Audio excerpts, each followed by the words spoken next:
സവാളത്തൈ ഇന്നത്തെ കുക്കിംഗ്, ഇന്നത്തെ Italian food. സവാളത്തൈ, പിന്നെ ബീഫിന് ഇവിടെ വിത്തല്ലോ എന്ന് പറയാം, വിത്തല്ലോ.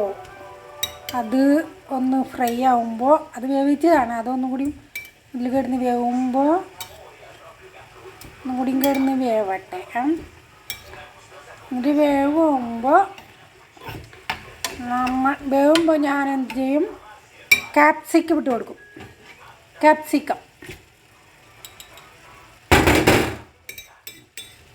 ക്യാപ്സിക്കം ഇട്ടിട്ട് ഒന്നും കൂടി നല്ല ഫ്രൈ ചെയ്തിട്ട് എടുക്കും.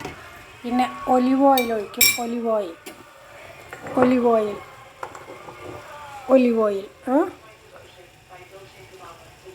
എനിക്ക് ഒലിവ് ഓയിൽ എന്ന് പറഞ്ഞാൽ ഭയങ്കര ജീവനാണ്. ഇറ്റാലിയൻസ് ഒലിവ് ഓയിൽ ഒഴിച്ചിക്കണം, നല്ല ഭംഗിയല്ലേ ഇപ്പം കാണാൻ. അതേപോലെ നല്ല ഡ്രൈ ആക്കി എടുത്തിട്ട് അതിന് ശേഷം പ്ലേറ്റിലിട്ട് ഇറക്കി കൊടുക്കും. അങ്ങനെ പിന്നെ കുറച്ച് കുരുമുളക് പൊടി ഇടുന്നുണ്ട്. പെപ്പനേരോ എന്ന് പറയുള്ളൂ. കുരുമുളക് പൊടി